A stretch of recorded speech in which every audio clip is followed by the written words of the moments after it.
Какво различно ще предложите на избирателите в община Сандански от 5-3? Уместен въпрос. Различното е хората, които участват в тази листа. Различен е начинът, по който формирахме листата. Различни са принципите, които ще устояваме. Значи аз казах, че направихме листа, която е гражданска. Тоест нашата листа не е доминирана от някоя партия или доминирана от някакви големи босове, манипулатори, защото в голямата си част листите, които са на дневния ред, те са манипулирани листи, позволявам си да го кажа, те са създадени за да обслужат определени интереси, както обслужвах и до сега. Ние сме хора, които никой не ни е накарал да участваме в тази листа, никой не ни е редил в листата. Тези хора, които са при нас, те са експерти, хората с доказан граждански позиции, потенциал, хора, които са се доказали с това, което умеят като професионалисти, с това, което устояват като граждански позиции, хора, които имат собствен независим бизнес и доходи. Защо? Казвам последното, защото е много важно да няма как да ти влияят, да няма как да те манипулират. И именно това е по-различното при нас. Безспорно, някои ни познават, други по-малко ни познават, някой ще каже, вие сега се изхвърляте, но тези, които не знаят и познават добре, знаят за какво става въпрос. И мене, и Георги, и Илия, и Текиов, все бити по няколко пъти, а има една приказка за двама не бити за един бит. Се дават. Се дават, да. От тази гледна точка това е по-различното. Другото по-различното като състав е това, че ние ще устояваме позиции, които мислим, че са важни за обществото и които обществото ги иска. Първото е прозрачност и законност, откъдето идва това П3, то е ПЗ, П3, така изглежда. Много хора ще казват, ама това са тривиални такива принципи. Да, ма тривиални, но ги няма. До сегашното управление няма прозрачност. Говоря от общинско, на общинската власт и на кметската администрация няма никаква прозрачност.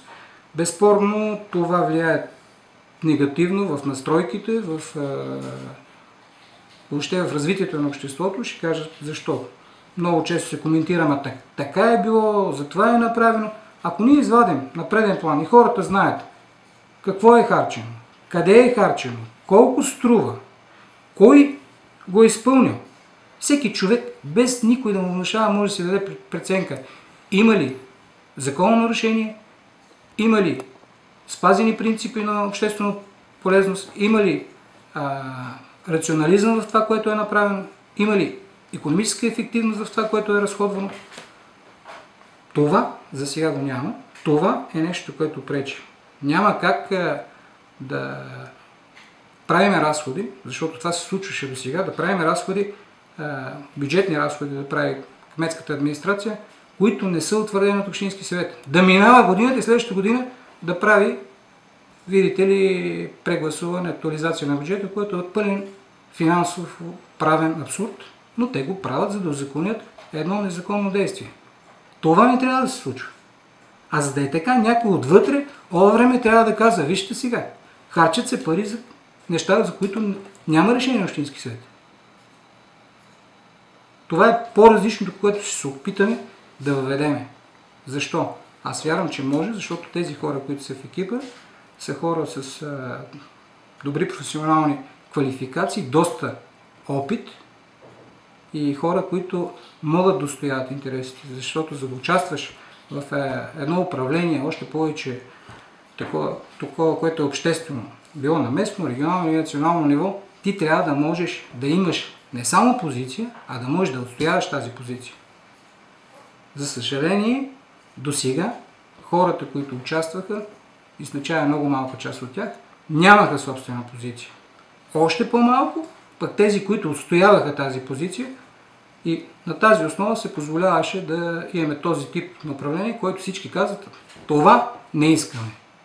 Щом това не искате, тогава сега е момента на избора, когато може да прецизирате кой може да предложи едно друго управление. За да стане това, трябва хората, състава, които го правят, да са по-различни. Естествено, трябва да имат и дупе за тази работа. Има много хубави хора, много кадърни хора. които имат позиция, но те няма стоят, просто не им стига волята.